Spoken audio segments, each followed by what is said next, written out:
mga yamyam kini alang sa mga tambay ang atong tubag niya.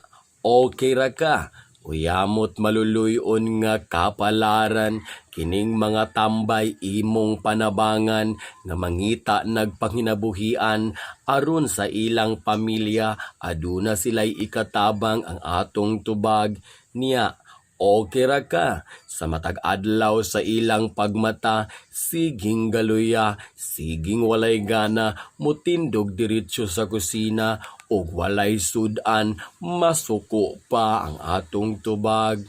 Unya, okay ra ka, mga tambay, gapadako raglagay, matag adlaw, sige rang gapalagaylay ang atong tubag niya. Okay ra ka, kalagmitan sa mga tambay, memorize ang okasyon o mga punsyon. Sama sa birthday, pista o kamatay, ang schedule sa ilang ugat galatay ang atong tubag niya. Okay ra ka, kaning mga tambay, maupod ni ang sinugdanan sa away, kay buntag pa lang, gasugod na og tagay, bahalag tubig ray chaser, hala, lahutay ang atong tubag niya.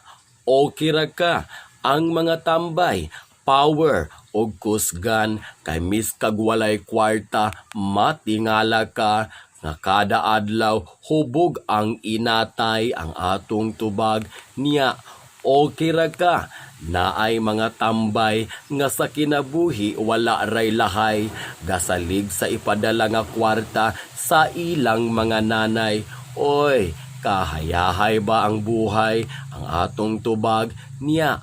Okay ra ka, kaning mga tambay, mao kini ang kanunay nga gitamay, pero gamit pud biya ni sila usahay, miskag singkahan, miskag pangisgan, pero ug naa tay isugo, ipamarayig, abtik po ni sila nga mutuman ang atong tubag niya.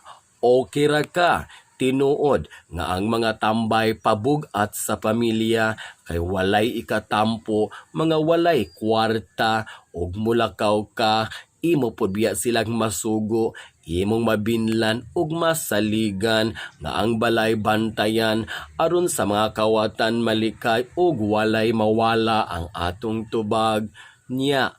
Okay ra ka, tinuod nga bugat paminawon nga naa tay igsuon nga tambay ra, pero ang wala nimo nakita ug wala nimo huna-hunaa nga sila pwedeng ikabilin sa mga katigulangan samtang ikaw na busy pangita og kwarta ang atong tubag niya. Okay ra ka, sa mga pamilya ginaingon nga sa usa ka bulig aduna gayoy buang, pero og maamtigo kang mulamtaw sa iyang kapuslanan, dako pod og ikatabang, labi na sa atong mga gilimbaton sa adlaw nga tanan. Munay ginaingon nga kung dili man malugit kay lagi buang, pero pwede nimong mahimo nga binuungan ang atong tubag niya. Okay ra ka, ang rason usahay nganong suko kaayo ta nila, kay kitaray na ning kamot, kitaray gabakanat pangita og kwarta, kita ang gahago samtang sila patay malisya, relax, kalma, murarag uwalay gihuna-huna nga problema, huna-hunaa, hinunua, gamita ang imong kapasidad ug kaalam, unsay posibleng gamit sa mga tambay lang aron aduna sila'y ikatabang sa atong panimalay ang atong tubag niya. Okay ra ka, gugma og paghatag og paglaom sa atong mga kapamilya diha sa paghigugma sulod sa pamilya, dapat walay mabilin, miskag usa ang pagpangga sa atong mga igsuon, makahatag kana kanimo og dako kaayo nga grasya ang atong tubag niya. Okay ra ka.